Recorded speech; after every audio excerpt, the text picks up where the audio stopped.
Wandering around Europe in search of the megalith. Site des Megaliths de Locmariaquer. Locmariaquer Megalith is located in the Morbihan department in Brittany, eastern France. The scenic port town is surrounded on three sides by the waters of Quiberon Bay. It is located 10 kilometers east of Carnac, which I introduced last time.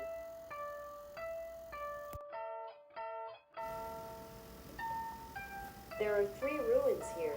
They are impressively well maintained and restored. I'll introduce them in chronological order. Carnac Tumulus d'Urgra, Carnac Tumulus of Urgra, 5000 BC. Le Grand Menhir Brisé, the Great Broken Menhir, mid-5000 BC. Le Dolmen de la Table des Marchands, the Dolmen of the Merchants' Table, 3900–3700 BC. That's all.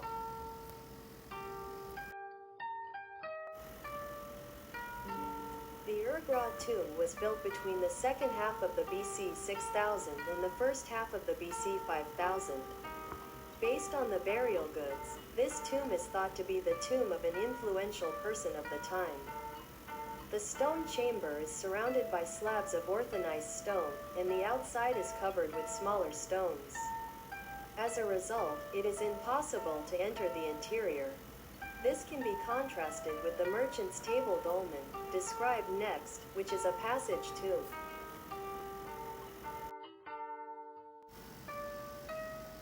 After the cairn was completed, the earthworks were extended to the north and south. The extension work appears to have been completed in 3300 BC. In its current restored state, the ruins have the shape of a huge trapezoid. The highest point is the cairn, which is less than 2 meters high, but the mound and earthworks together form a trapezoid measuring 135 meters in length, 14 meters wide at the northern end, and 26 meters wide at the southern end.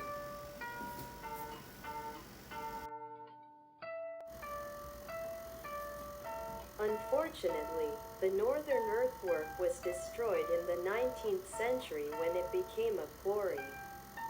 If the northern earthwork had remained, it would have stretched for 200 meters. The southern end of the center line of the cairn and earthwork reaches the pit where the destroyed giant menhir once stood. The azimuth angles of its center line are 161 degrees and 341 degrees, which unfortunately do not coincide with sunrise and sunset on the winter solstice, summer solstice, etc.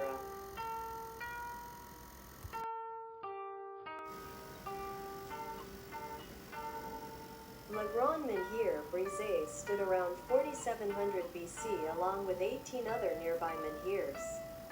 It is believed to have been destroyed around 4000 BC. It is 20.6 meters high and weighs 330 tons.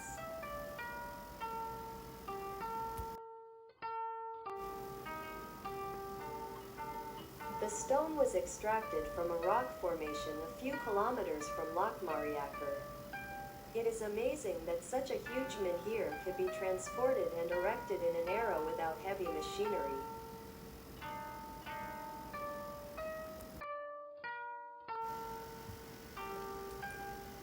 Furthermore, this menhir formed an alignment with 18 other menhirs. Unfortunately, the other 18 menhirs were destroyed during the Neolithic period between 4200 and 4000 BC. Broken menhirs have been reused to build dolmens and burial mounds. However, it is a mystery why only Le Grand Menhir Brisé remains in its fallen state.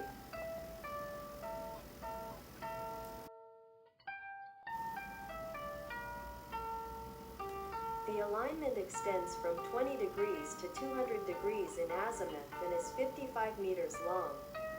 Neither azimuth angle is related to sunrise or sunset at the winter or summer solstice. The alignment extended from 20 degrees to 200 degrees in azimuth and is 55 meters long. Neither azimuth angle is related to sunrise or sunset at the winter or summer solstice.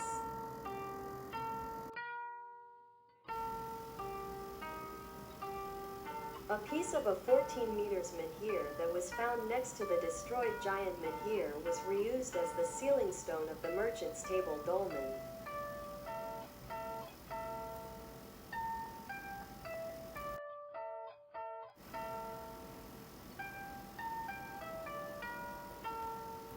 Another fragment was reused in the wall of the tomb of Gavrinis on the island of Gavrinis, 4 kilometers east of Locmariaquer.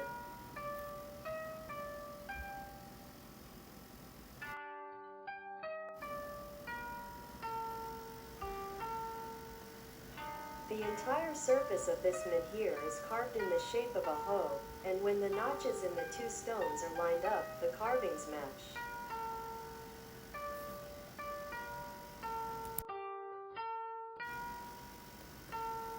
A deduction into the destroyed giant menhir. Try to deduce why the destroyed giant menhir fell over, with the top 3 sections and the bottom stone facing in the opposite direction. When you look at the figure of Le Grand Menhir Brisé in from the side at a 90-degree angle, it appears thinner than when you look at it from the front. When earthquake vibrations act on this menhir from the front and the frequency of those vibrations matches the natural frequency of the menhir, large undulations occur within the menhir itself.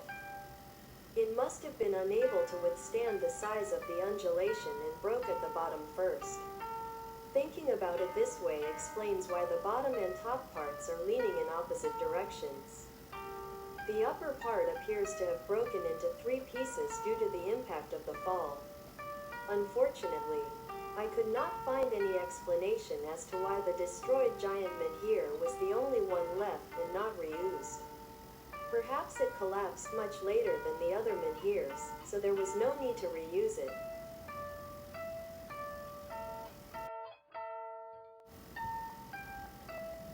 Le Dolmen de la Table des Marchands. It was built as a passage tomb between BC 3900 and BC 3700 and has since been altered many times.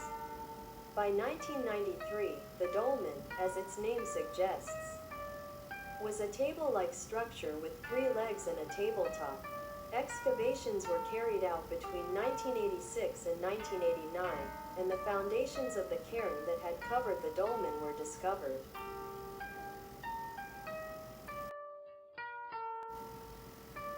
It was restored to its current form based on the results of a 1991 survey.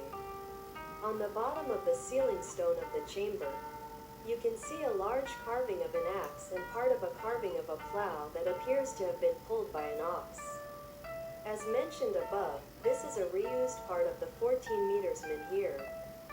There are various hypotheses as to why it came to be called a merchant's table, and it is still debated. Perhaps during the time of the dolmen's appearance, it was thought to resemble a table on which merchants would display their wares.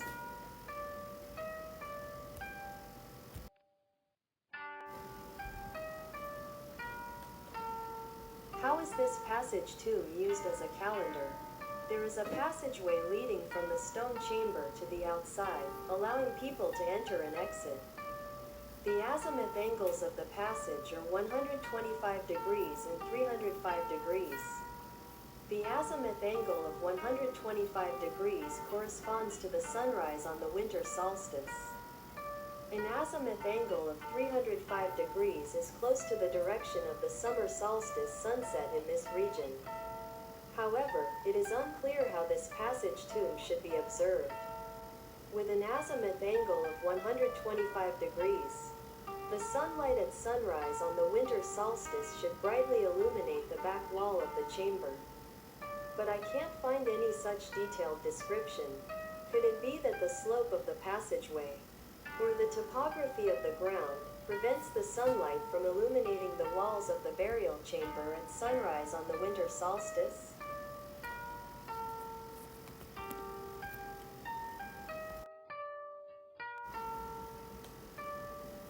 What if there was a roof box above the entrance, or if the ceiling of the entrance and passageway was higher? I imagine that the light of the winter solstice sunrise would have passed through this passage and illuminated the back wall of the chamber. It would make a fine calendar. I think it's more natural to think about it this way when considering the azimuth of passage.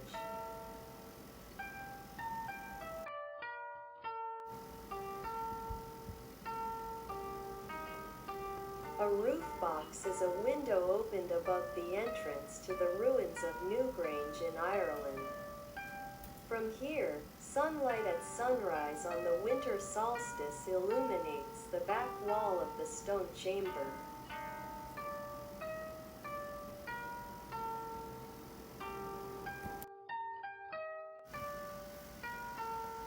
Now, let's imagine the standing posture of the Grand Menhir Brisé of Urgraf. What I'd like to introduce here is Le Menhir du Champ Dolent. It is only half as high as Le Grand Menhir Brisé of Urgraf.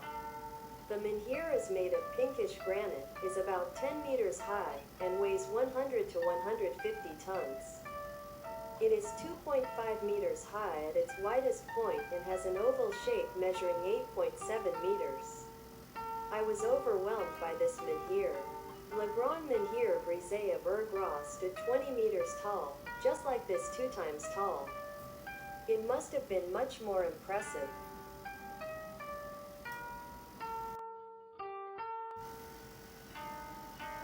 Le Menhir du Champ Dolent stands on a gentle hill on the outskirts of the town of Dal de Bretagne in northeastern Brittany. It is located 140 kilometers northeast of Locmariaquer. Mont Saint-Michel is 20 kilometers northeast from here. This menhir was erected between 5000 and 4000 BC. According to one legend, when 2 feuding brothers were facing off against each other to wage war, this menhir fell from the sky between the 2 armies, bringing peace.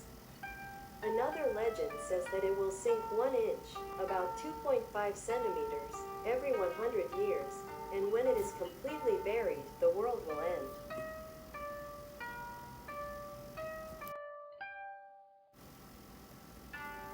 Here too, I received a lot of kindness from people. The B&B where we stayed had beautiful rooms decorated with traditional European furnishings.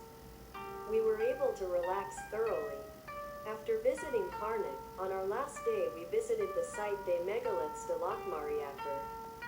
When I asked about transportation to Locmariaquer, I was told that there was no public transportation and it was impossible to walk, so the landlady kindly drove us there. I later found out that the straight-line distance from Carnac to Locmariaquer is 10 kilometers, but the bay cuts into the area in 3 places, making the total distance traveled by road 20 kilometers. Thank you to the landlady for the 280 kilometers round trips and your kindness.